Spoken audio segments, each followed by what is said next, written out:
IPhone आज इस नाम से करोड़ों लोगों का काम, नाम और इमोशंस जुड़े हुए हैं। इस फोन से इतने लोग जुड़े हुए हैं कि जब भी कोई नया फोन लॉन्च होता है तो उसे सबसे पहले लेने के लिए कई स्टोर्स के आगे कई किलोमीटर्स की लाइन लग जाती है। कुछ इसको अपने काम के लिए रखते हैं तो कुछ शौक के लिए। पर एक बात जो सब में कॉमन रहती है वो रहती है इस फोन की रिलायबिलिटी। वो रिलायबिलिटी जिसकी नींव स्टीव जॉब्स ने रखी थी। आज हम जितने भी एप्पल प्रोडक्ट्स में बेहतरीन इंजीनियरिंग और उम्दा डिजाइन्स पाते हैं, उनके पीछे जो सबसे बड़ा नाम है वो है स्टीव जॉब्स का। आईफोन, आईपैड, मैकबुक और आईमैक के बारे में तो हम सभी जानते हैं, पर इनको बनाने वाले स्टीव जॉब्स की कहानी में कितनी मुश्किलें और कठिनाइयां थी ये बहुत कम लोग जानते हैं। दोस्तों, इसीलिए आज की इस वीडियो में मैं आपको एप्पल के फाउंडर स्टीव जॉब्स की जिंदगी की पूरी कहानी बताऊंगा कि किस तरह से उन्होंने दुनिया की सबसे बड़ी कंपनी की शुरुआत करी। स्टीव जॉब्स ऐसे व्यक्ति थे जिन्हें ना पैसे से प्यार था और ना ही पैसा उनकी पहचान था। उन्हें उनके ही माता पिता ने किसी और के पास भेज दिया, जिसे राह दिखाने वाला कोई नहीं था, जिसने कॉलेज के 6 महीने बाद ही कॉलेज छोड़ दिया था। आज विश्व भर में कंप्यूटर का रेवोल्यूशन कहलाता है। इन्होंने ही कंप्यूटर को एक नई पहचान दी थी।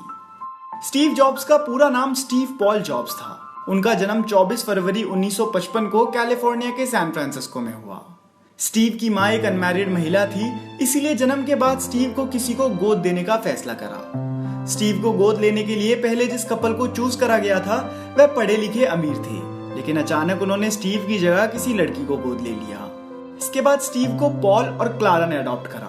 स्टीव की असली मां चाहती थी कि उनके बेटे को गोद लेने वाले पेरेंट्स ग्रेजुएट हों, जबकि क्लारा एक अकाउंटेंट और पॉल मैकेनिक थे और दोनों ने ही अपना कॉलेज कंप्लीट नहीं किया था। पर दोनों ने स्टीव की असली मां से वादा किया कि वह कभी भी स्टीव को किसी भी चीज की कमी नहीं होने देंगे और साथ में कॉलेज की पढ़ाई भी कराएंगे। स्टीव अपने नए परिवार के साथ 1961 में कैलिफोर्निया के माउंटेन व्यू रहने आ गए। यहीं से उनकी पढ़ाई शुरू हुई। स्टीव जॉब्स के पिता ने घर चलाने के लिए एक गराज खोल लिया और वहीं से शुरू हुआ स्टीव का इलेक्ट्रॉनिक सफर। स्टीव इलेक्ट्रॉनिक्स के साथ छेड़छाड़ करने लगे और धीरे धीरे उनका इसमें इंटरेस्ट बढ़ने लगा।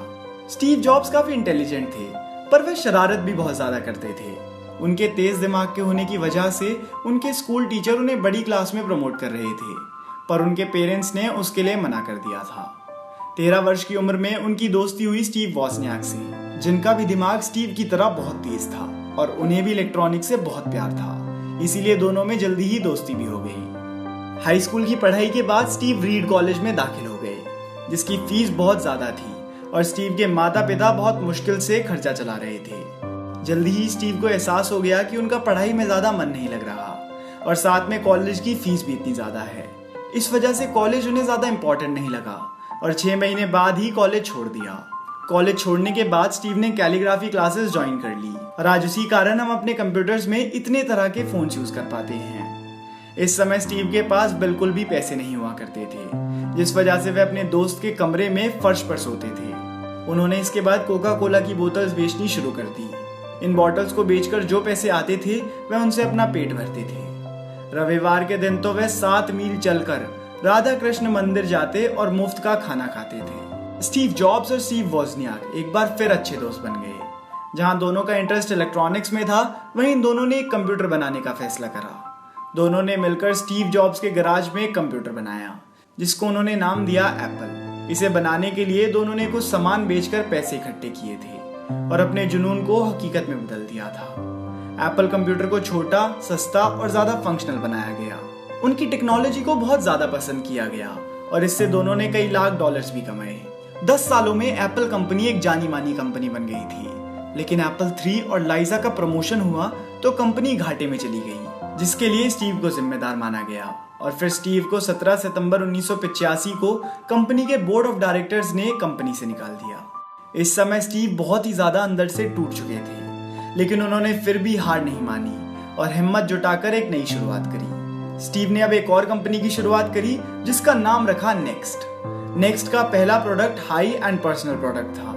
अपने प्रोडक्ट के लॉन्च होने के बाद भी नेक्स्ट कुछ खासा नाम नहीं कमा पा रही थी, क्योंकि पहले ही एप्पल ने पूरी मार्केट पर कब्जा किया हुआ था। लेकिन उन्होंने अब भी हार नहीं मानी और उन्होंने नेक्स्ट को एक सॉफ्टवेयर कंपनी में बदल दिया। उसके बाद तो मानो स्टीव की जिंदगी ही बदल गई। इसके बाद तो स्टीव ने इतने पैसे कमाए कि 1986 में $10 मिलियन देकर उन्होंने एक ग्राफिक कंपनी खरीद ली और उसका नाम रखा पिक्सार। और पिक्सार आज अपने ग्राफिक्स के काम के लिए पूरी दुनिया में लोकप्रिय है।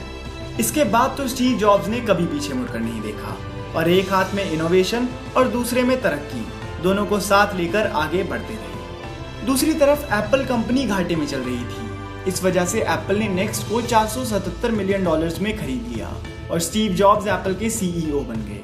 पहले एप्पल में टोटल 250 प्रोडक्ट्स थे, लेकिन स्टीव ने केवल 10 प्रोडक्ट्स रखे और उन्हीं पर पूरी तरह से फोकस करा, क्योंकि स्टीव का मानना था कि प्रोडक्ट की क्वांटिटी से ज्यादा उसकी क्वालिटी मायने रखती है। इसके बाद आईफोन, आईपैड, आईमैक और मैकबुक इलेक्ट्रॉनिक्स की दुनिया में रेवोल्यूशन साबित हुए और दुनिया भर में सबसे ज्यादा बिकने वाले प्रोडक्ट्स की लिस्ट में शुमार हुए। स्टीव जॉब्स ने शुरुआत से ही एक चीज अपने दिमाग में रखी हुई थी कि कोई भी दिन उनके जीवन का आखिरी दिन बन सकता है। इसीलिए हर दिन को उन्होंने ऐसे जिया जैसे वह उनका आखिरी दिन हो। वह हर रोज कुछ ऐसा करते थे जिसे वह अपने मरने से पहले पूरा करना चाहती थी। और फिर एक दिन उन्हें पता चला कि उन्हें पैंक्रियाटिक कैंसर है, जिसके लिए उनकी सर्जरी भी हुई। पर किसी ने सही कहा है कि मौत हमारे जीवन की एक कड़वी सच्चाई की तरह है, ये हर किसी को मिलनी ही है। और फिर 5 अक्टूबर 2011 को स्टीव जॉब्स की मृत्यु हो गई और विश्व ने एक कमाल के इनोवेटर को खो दिया। हाल ही में आईफोन 11 लॉन्च हुआ, जिससे कस्टमर्स को काफी उम्मीदें हैं और उसके नए डिजाइन की बात करी जाए तो वह अपने आप में ही एक स्टेटमेंट है। अगर आपको ये वीडियो पसंद आई हो तो आप इस वीडियो को अपने दोस्तों के साथ जरूर शेयर कीजिएगा, क्योंकि हमारे देश में ऐसी कहानियां सभी को जाननी चाहिए। और दोस्तों, अगर आप ऐसी वीडियो पहली बार देख रहे हैं और ऐसी और वीडियोस देखना चाहते हैं तो दोस्तों इस चैनल को सब्सक्राइब कर लीजिए, क्योंकि मैं आपके लिए ऐसी वीडियोस लाता रहूंगा।